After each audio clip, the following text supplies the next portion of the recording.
Hi, this is Joe Chambers. Welcome to Musicians Hall of Fame Backstage. Today's guest is the philanthropic producer, arranger, songwriter, governor of California, and founder of Curb Records, Mike Curb. When we come back, Mike Curb.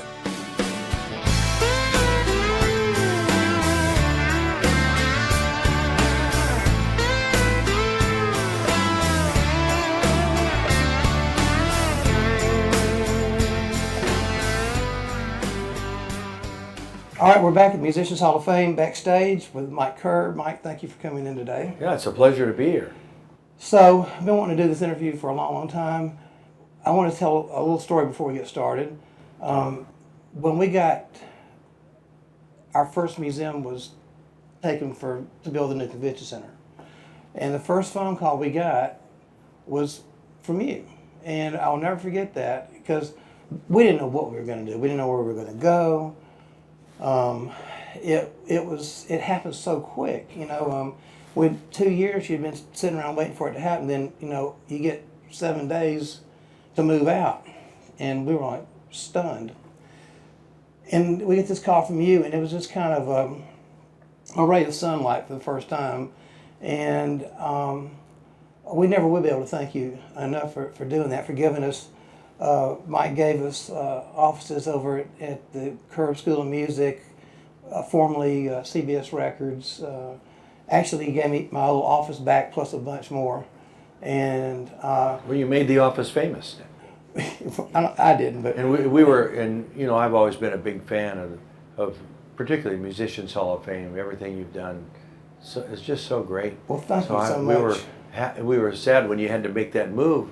But I think it turned out to be even for the better, didn't it? Well, I think most times things do work out for the best. I think, you know.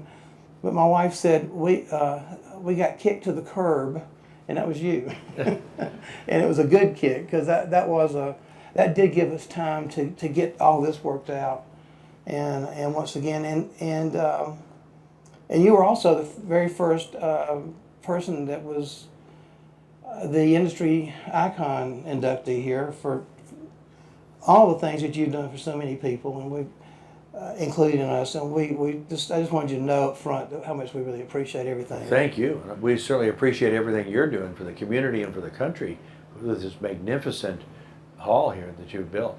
Well, you know, there's one more thing I want to say. So one day I get a phone call from Mike, and you say, would you mind if I bring the head of the Grammy Museum over? And I'm like, no.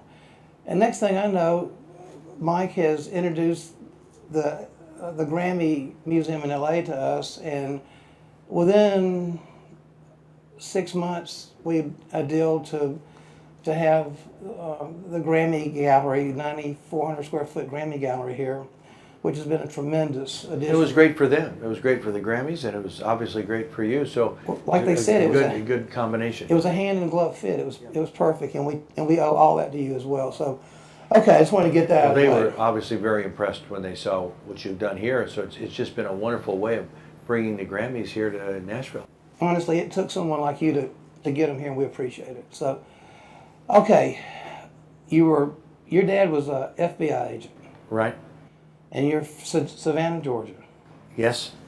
And what happened? And what got you to where you are? He was an FBI agent. He was, you know, I was born in Savannah, and then he was transferred to Charleston, and then to Oklahoma, and then to Arizona, and eventually, of all places, California, Compton, right near Watts, which was actually a great way to start school because you're in that wonderful community, African American community, and music is such a important fabric for the whole community.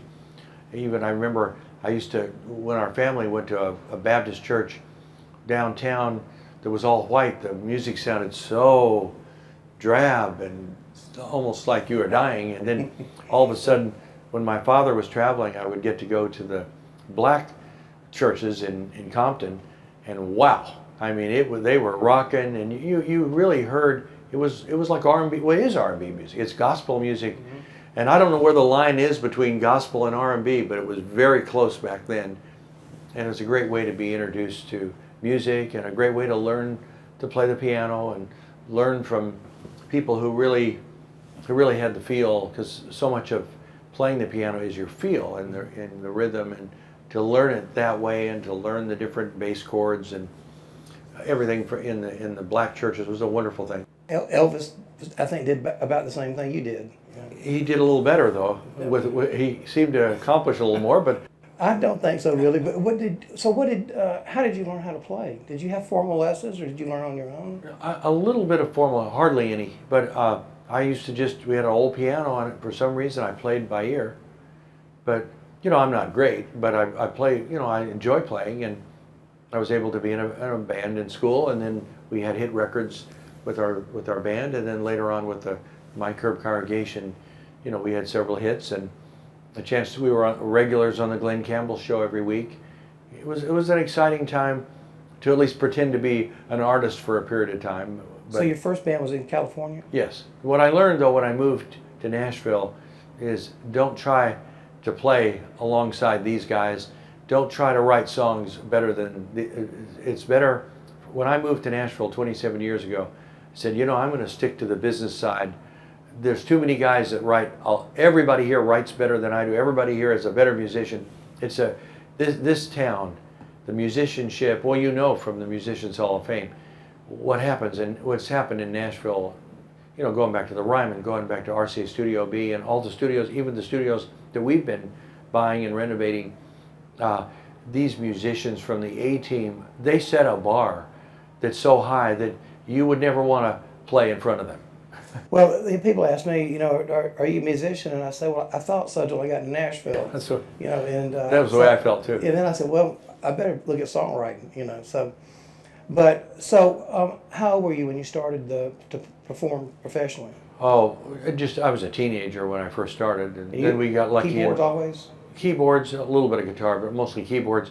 But we had our first hit, I think, in 1965. We did Apache 65, actually it was called. We released it in '64, and it was our first Billboard. It went halfway up the Billboard chart, but it made it on the national chart. So, and it happened. It was a big hit regionally out in California, and then it just spread around the country. And then we had several other chart records. Our band was called the Arrows, and then I started. How did that happen? How did you get on record? I had to start a record company. So you started that record company? I started my Curb Records. Originally, we couldn't get the name Curb because there was a company called Cub, C-U-B, that MGM owned. So we called it Sidewalk because it was close to Curb. Mm-hmm. And then we put out, the first record was Apache on Sidewalk. And then we signed the Stone Ponies, which was Linda Ronstadt's group, and then made her first records. Okay, how old were you? I was 18 when I started. How do you start a record label at 18 years old and get distribution and everything? It was very small. So, see, people need to understand, and that's one, I went and took the stage out of the Jolly Roger Club in Printer's Alley and put it here to let people see that Hendrix didn't start at Woodstock, and you didn't start with a massive record label. You started from the bottom and worked your way up. I would say that's true.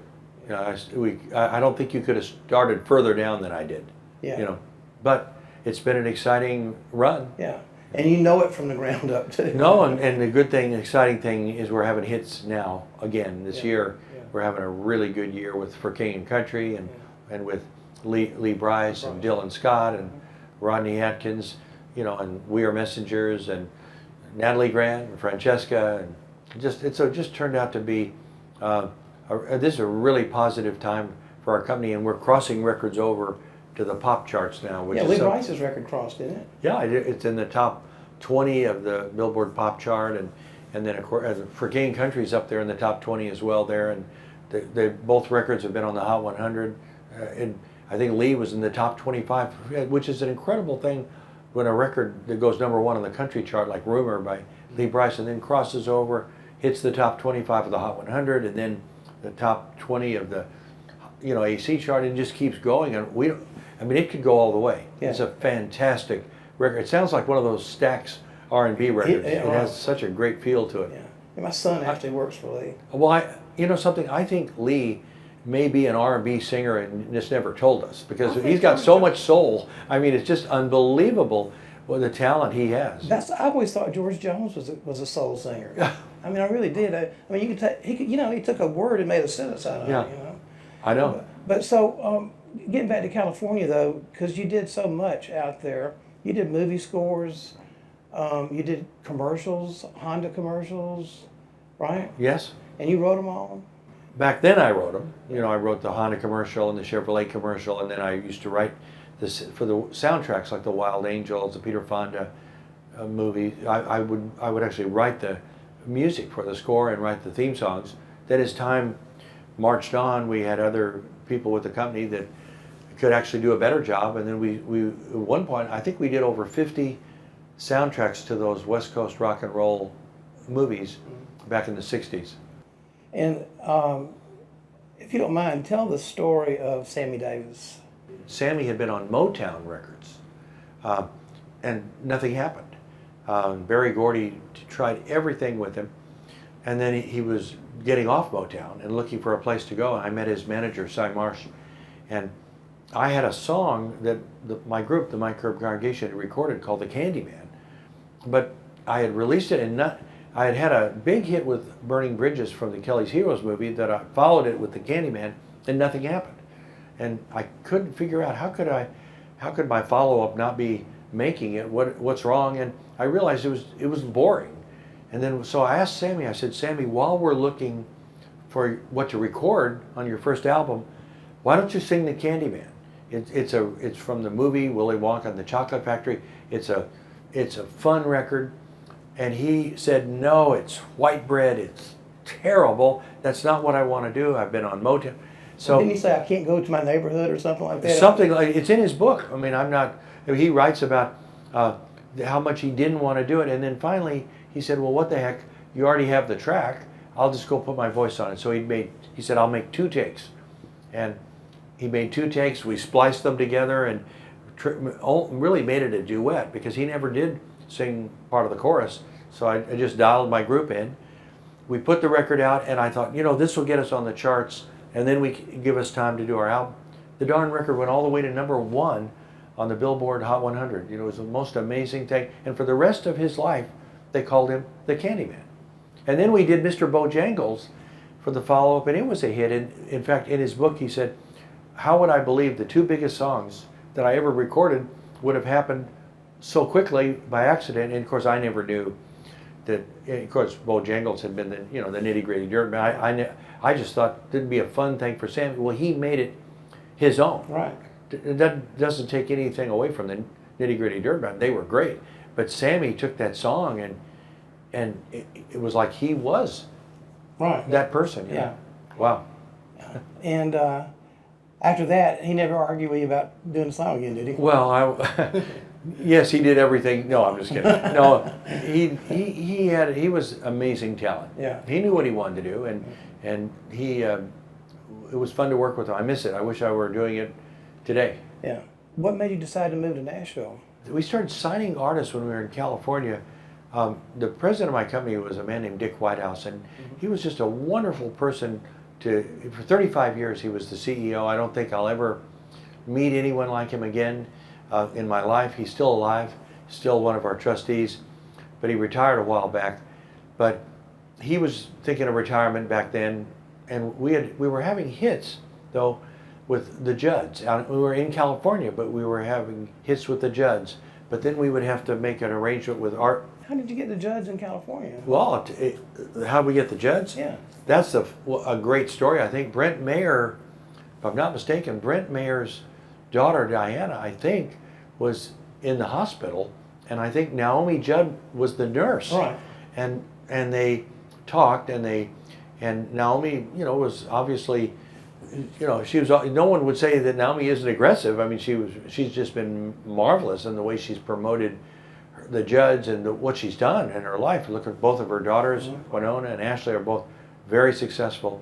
So, and Naomi did it all as a single mom, but she was a nurse, and she met Brent Mayer's daughter. I think that's I think the she's story. in an automobile accident or something, maybe. Yeah. Something to that She effect. took But care she of was her. in the hospital. She took care of her, and she gave her a cassette of what is now the Judds, Mhm. and it was Winona and Naomi, and then my recollection is that that cassette was then given to Woody Bowles, and Woody Bowles was the manager of Mo Bandy, and Mo was on our label at the time, and then they gave it to Brent Mayer, I think, or no, first Diana gave it to Brent, and then Brent gave it to Woody.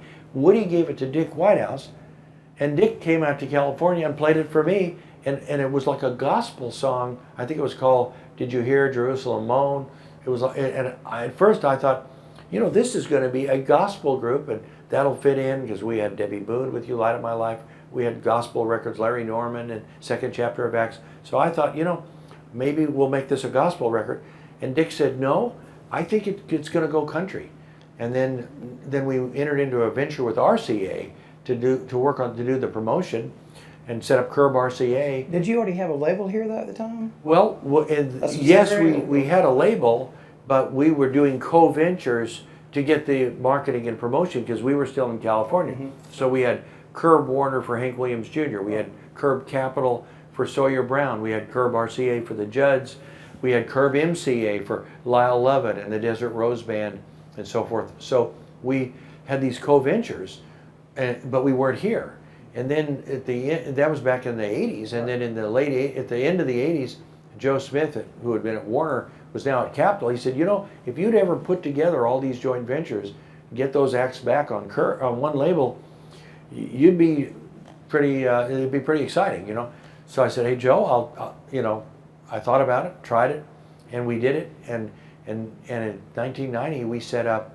We brought these artists all back to Curb. So by the end of so then all of a sudden it's early 90s, and we're thinking, wow, here's Winona Judd, here's Hank Williams Jr., here's Tim McGraw, Leanne Rimes, Jody Messina, boy howdy, Sawyer Brown. Could they all come into one label? Well, then we needed to set up our own promotion.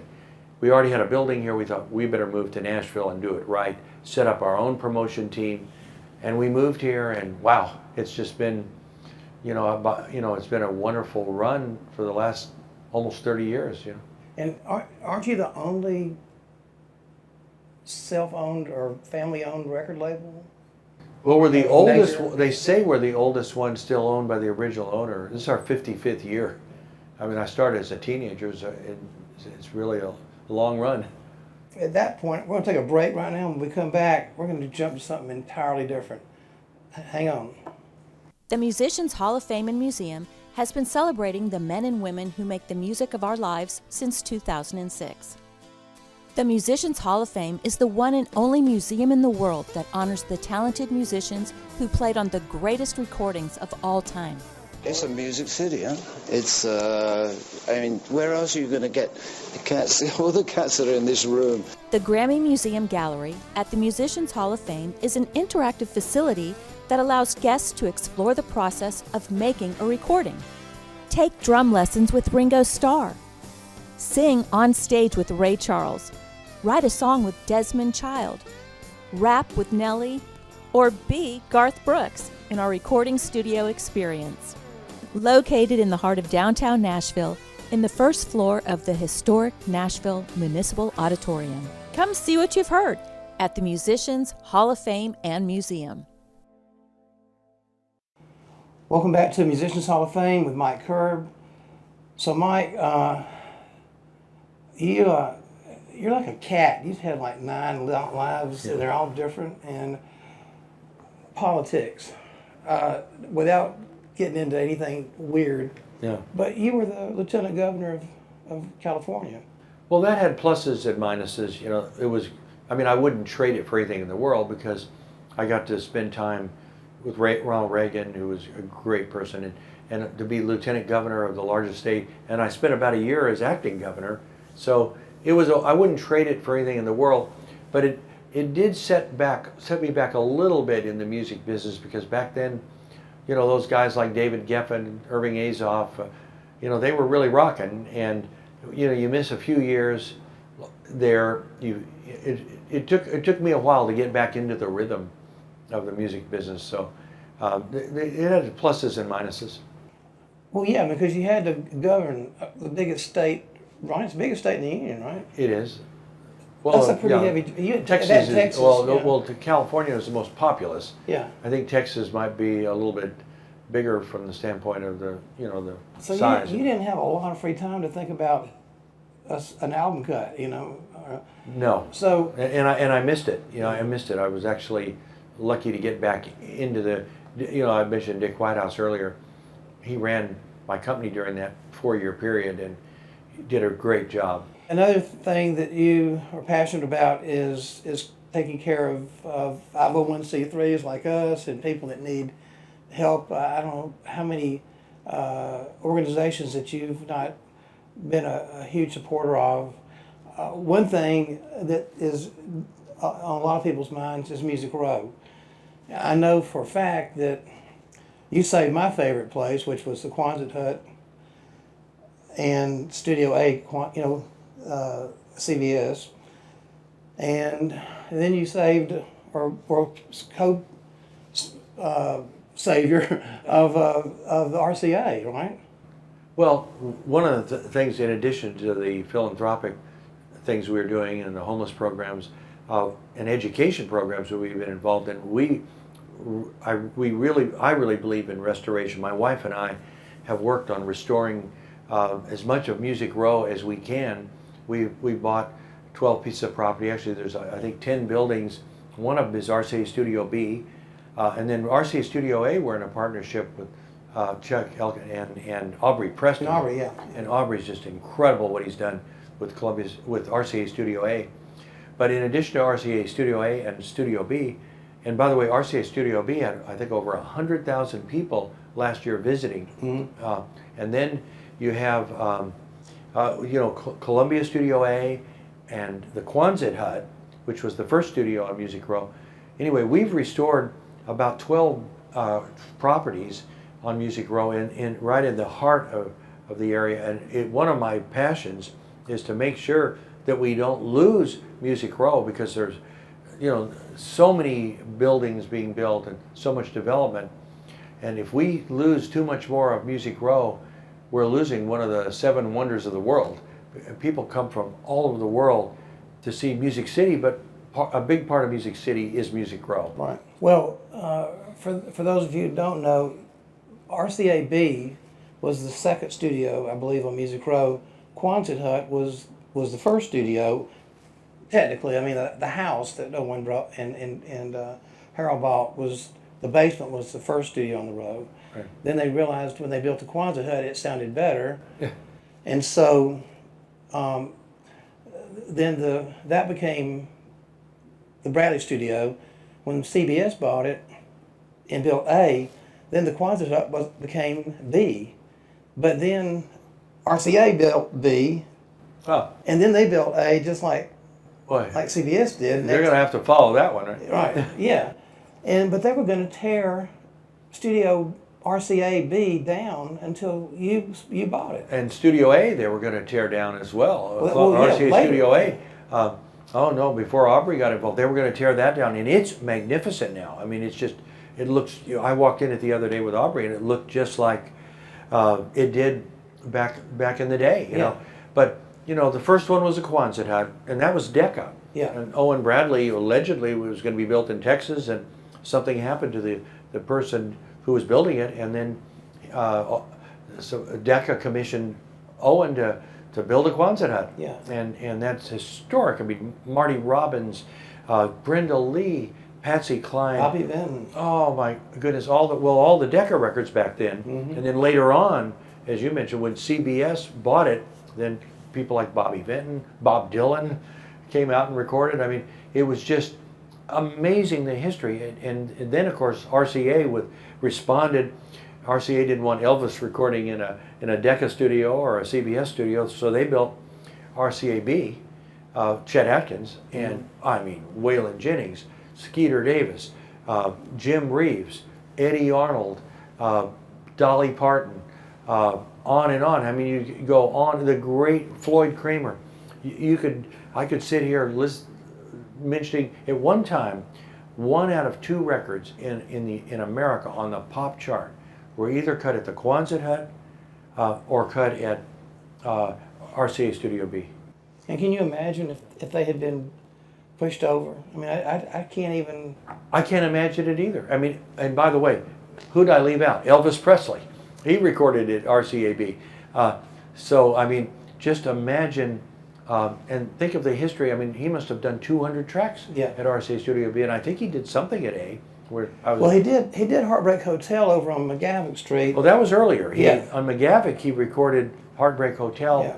I think that was in, early '56, I believe, right after he left Sun. Mm-hmm. And so many of the movie soundtracks were Nashville pickers at RCAA, you know. Oh, wow. I mean, just unbelievable. And those 18 musicians. Yeah. Give me a break. Yeah. And you have it enshrined here. If someone wants to know the history, Don Cusick wrote a fabulous book recently called Nashville Sound. And just when I walk through the Musicians Hall of Fame, I feel the history not only of the Nashville studios, but Los Angeles and Detroit and Memphis and just everything. It's so beautiful. Yeah, I got here just in the nick of time to catch the tail end of that in the mid-'70s. So I feel really blessed that my mentor, Billy Sherrill, would allow me to hang out in the studio and watch Pig and Pete Drake and Bob Moore and all those great musicians. And what he did in Columbia A, you know, all the things he did, David Houston and what he did with George Jones, but also, you know, Tammy Wynette. I mean, my goodness sakes, those Stand By Your Man. I mean, those records that he cut set a whole standard for the next decade. He kind of was trying to follow in Owen Bradley's shoes with the strings and everything, and did the Charlie Rich. And we said at the same time, isn't that funny? Our minds work the same way. We said Charlie Rich. Right, and it was behind closed doors, right? It took it to another. It took it to another level, just like when Ray Charles did that original country. And that was in A too, wasn't it? Didn't Ray record? Didn't he do his duet? Where did he do his duet with a couple of his duets there, Ray Charles? He did an album there. I think the stuff that you're thinking about, with Seven Spanish Angels. Yes, that was at 1111 Studios. Was that 11? Okay. With I Billy, have to be really careful what I say in front of you. No, well, I was there, and so No, I know. So Billy produced those on. It wasn't he great though? Wherever he produced, but most of the great things he did were in Columbia and Quonset Hut, which was called Studio B, right? After they built A. Yeah, and then, but he did a lot of great things in A too, didn't he? Well, He Stopped Loving Her Today was in A. Yeah. That's a good one. Mm-hmm. Yeah, I think that was a #1 country song of all time. It unbelievable, wasn't it? Yeah. Mike, thank you so much for doing this. Yeah, thank you. And again, the Musicians Hall of Fame would not be what it is without your help and support, and in every way, and we're always indebted to you. Well, we're proud to be in the 55th year of our record company and all the hits we've been able to have over the years, but we're even more proud of our philanthropic efforts, and most of all, to see what you've done with the Musicians Hall and this beautiful place and what it's meant to Nashville, what it's meant to our country, but also how you're preserving the history of these great, great musicians. And we're really proud to be one of your supporters and to be part of this. Oh, thank you. Thanks so much. Thank you. See you next week on Musicians Hall of Fame Backstage.